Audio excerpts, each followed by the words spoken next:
Assalamualaikum warahmatullahi wabarakatuh. Jumpa lagi bersama dengan saya Nurs Hasrul Eskap MMKes. Pada kesempatan kali ini saya akan menyampaikan atau membahas materi anatomi fisiologi sistem endokrin pada manusia. Baik, langsung saja terkait dengan sistem endokrin, perlu anak-anakku sekalian pahami bersama bahwa apa sih yang dimaksud dengan sistem endokrin, ya. Jadi kelenjar endokrin adalah kelenjar yang mengirim hasil sekresinya langsung ke dalam darah yang beredar dalam jaringan. Kelenjar ini tidak memiliki saluran, namun mensekresi atau mengeluarkan hormon langsung ke dalam darah sehingga dapat mencapai setiap sel darah di dalam tubuh, ya. Jadi sistem endokrin pada dasarnya adalah berbagai kelenjar-kelenjar, organ-organ kelenjar endokrin yang mengeluarkan atau mensekresi hasil dari kelenjarnya itu ke seluruh sel-sel atau lapisan-lapisan sel darah tubuh yang ada di setiap tubuh manusia, ya. Jadi apa saja kelenjar-kelenjar yang ada di dalam tubuh manusia, ya, seperti yang pada gambar ini, ya. Ini ada kelenjar hipotalamus, kelenjar pineal, kelenjar pituitan, tiroid, paratiroid, timus, adrenal, pankreas, ovarium, dan testis, ya, itu. Kemudian fungsi sistem endokrin yang pertama untuk mempertahankan hemositas selama istirahat dan olahraga. Saraf dan sistem endokrin juga bekerja sama untuk memulai dan mengendalikan gerakan dan semua gerakan yang melibatkan proses fisiologis. Ya, jadi mengendalikan gerakan-gerakan dan semua gerakan yang melibatkan proses fisiologis. Nah, ini ada 7 yang tadi saya sebutkan jenis-jenis kelenjar dalam sistem endokrin, ya. Yang pertama, kelenjar hipotalamus berada pada bagian kepala manusia. Kemudian hipofisis, ya, masih berada pada bagian kepala namun tepatnya di belakang telinga manusia, ya. Dan kelenjar tiroid sampai pada testis, ya. Anak-anakku mungkin jelas untuk dibaca. Jadi kelenjar-kelenjar yang dikeluarkan ini, yang disekresi ini langsung disebar ke sel-sel darah manusia, ya. Nah, yang pertama adalah hipotalamus. Sebenarnya hipotalamus ini bagian dari otak, ya. Terlihat pada gambar, tetapi ini juga mengeluarkan hormon. Beberapa hormon yang memberitahukan kelenjar hipofisis baik untuk mengeluarkan atau menghentikan sekresi hormon tersebut. Dengan cara ini hipotalamus menyediakan link antara sistem saraf dan endokrin. Kemudian hipotalamus juga ini menghasilkan hormon yang secara langsung mengatur proses tubuh. Hormon-hormon ini melakukan perjalanan ke kelenjar pituitari yang menyimpan mereka sampai mereka dibutuhkan. Hormon ini termasuk hormon antidiuretik dan oksitosin. Hormon antidiuretik ini merangsang ginjal untuk menghemat air dengan memproduksi urin lebih pekat. Oksitosin merangsang kontraksi persalinan. Di antara fungsi lainnya, hipotalamus terletak berdekatan di bagian bawah otak. Jadi intinya hipotalamus ini berada pada bagian otak manusia, ya. Dia menghasilkan beberapa hormon, di mana hormon ini akan merangsang beberapa link antara sistem saraf dan endokrin, ya. Nah, yang kedua adalah kelenjar hipofisis. Ini terletak di dasar otak besar. Kelenjar hipofisis disebut juga master gland karena sekresinya berperan mengatur sekresi kelenjar endokrin yang seperti lobus anterior hipofisis, lobus intermedia, dan lobus posterior. Ya, artinya kenapa disebut sebagai master gland? Karena sekresi atau kelenjar-kelenjar yang dikeluarkan itu sangat memiliki fungsi atau peranan yang dibutuhkan oleh kepala otak manusia. Dia akan masuk kepada lobus anterior, lobus intermedia, dan lobus posterior, ya. Seperti yang anak-anakku ketahui bahwa bagian kepala, bagian otak manusialah yang menjadi cerminan kecerdasannya. Sehingga master gland dari kelenjar hipofisis ini sangat patut untuk disebutkan sebagai master gland. Ya, ini penjelasannya. Saya rasa saya tidak perlu menjelaskan satu persatu, anak-anakku sudah memahami. Dapat dibaca ya, dapat dibaca secara langsung juga. Ya, seperti hormon LTH, leuteropin hormon, ini juga disebut prolaktin. Fungsinya merangsang kelenjar air susu untuk menyekresikan air susu atau mengeluarkan air susu. Ya, jadi mungkin kita sering melihat di masyarakat yang baru lahir, ya, itu inisiasi menyusui dini namanya. Itu bayinya yang baru lahir harus dititikkan kepada ibunya supaya mendapatkan si bayi ini dapat mengisap prolaktin-prolaktin yang sangat bermanfaat bagi tubuh manusia, terutama pada bayi, sangat membantu mempercepat pembentukan sistem imun. Ya, seperti itu. Ada juga thyroid stimulation hormon, ini berfungsi merangsang sekresi kelenjar tiroid. Ya, jadi intinya dari kelenjar hipofisis ini memang pantas disebut sebagai master gland karena sekresinya masuk kepada 3 lobus yang ada di dalam otak manusia.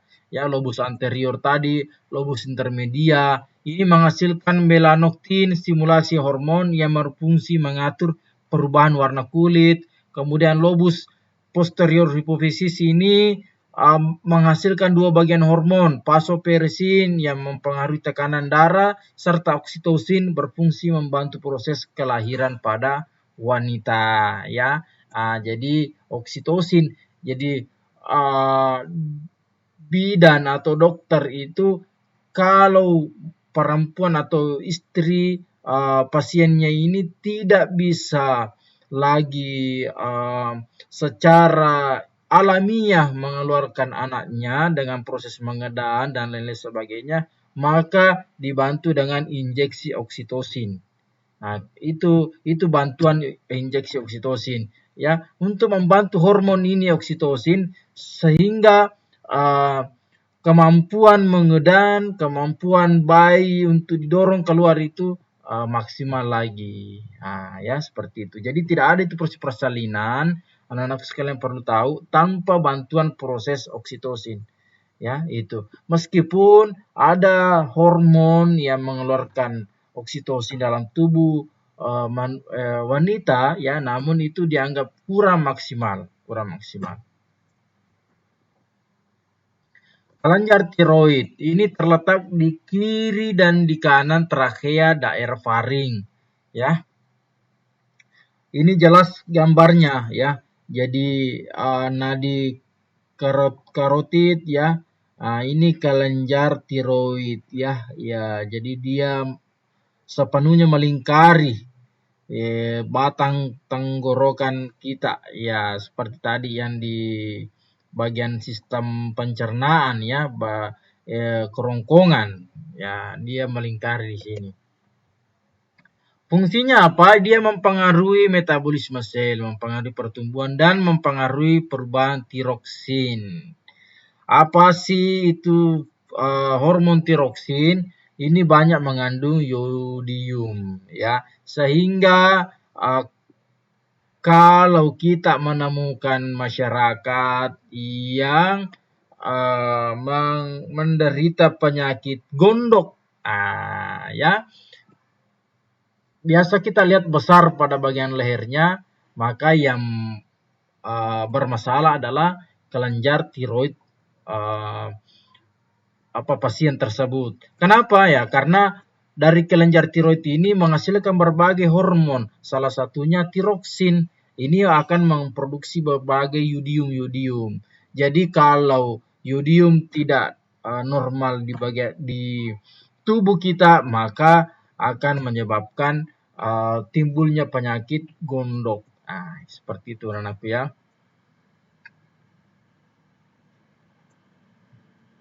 Ini pembengkakan kelenjar tiroid menimbulkan penyakit gondok. Ya. Kelenjar Langerhans. Ini ya, dia berada di bawah lambung ya. Ini ya, seperti. Nah, ini kan bagian ginjal, ini kan ginjal kita ya. Ya coba kita baca. Kelenjar Langerhans ini terdapat dalam pankreas dengan tugas menghasilkan hormon insulin. Hormon ini bersifat antagonis dengan fungsi hormon adrenalin, yaitu mengubah gula menjadi glikogen dalam hati dan otot. Hiposekresi insulin menyebabkan penyakit diabetes mellitus atau kencing manis. Ya, jadi penderita diabetes mellitus itu sama tadi dengan gondok ya, yang bermasalah adalah kelenjar Langerhans-nya atau pada bagian hati, karena produksi hiposekresi yang sedikit insulin itu akan menyebabkan ketidakstabilan ya insulin dalam tubuh. Jadi pasien diabetes mellitus itu terkadang disuntikkan insulin. Ya, kapan disuntikkan ya? Ada yang sebelum makan, ada yang setelah makan ya. Itu karena membantu menetralkan atau menormalkan produksi insulin dalam tubuh, yang dimana dari kelenjar Langerhans ini tidak maksimal produksi insulinnya. Kelenjar supranalis. Kelenjar supranalis ini kelenjar anak ginjal yang terdiri atas dua bagian. Ya, ini ada bagian dalam dan bagian luar. Bagian dalam disebut medula, bagian luar disebut korteks atau bagian kulit. Nah, ini ya. Pada ginjal kita ya, pada ginjal manusia. Nah, penjelasannya, bagian kulit ini menghasilkan mineral kortikoid, berfungsi menyerap ion Na dari darah dan mengatur reabsorpsi air pada ginjal. Ya, dan seterusnya. Ya saya tidak bisa baca satu persatu. Anak-anakku mungkin sudah bisa ya, jelas dibaca. Nah, pada medula bagian dalam ya, bagian dalam ini juga menghasilkan hormon adrenalin, epinefrin ya, dengan 3 fungsi: memantau aktivitas jantung dan menyempitkan pembuluh darah kulit serta kelenjar mukosa, sampai seterusnya. Ya, silakan dibaca.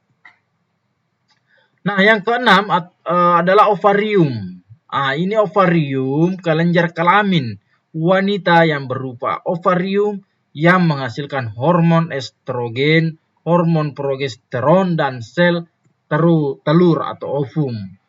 Fungsinya, estrogen itu merangsang pertumbuhan dinding uterus, mendorong perkembangan dan pemeliharaan karakteristik seks sekunder betina.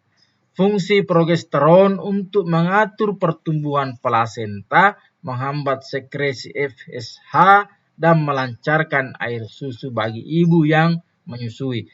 Hormon progesteron akan semakin muncul, memperbanyak diri ketika wanita telah hamil. Yang ketujuh adalah kelenjar testis. Kelenjar kelamin pria ini fungsinya menghasilkan sperma, hormon androgen, dan hormon testosteron. Kalau wanita tadi ada ovarium, maka laki-laki ada testis. Ya, testis. Jadi ini ada 3 fungsi ya, menghasilkan sperma, menghasilkan hormon androgen dan hormon testosteron.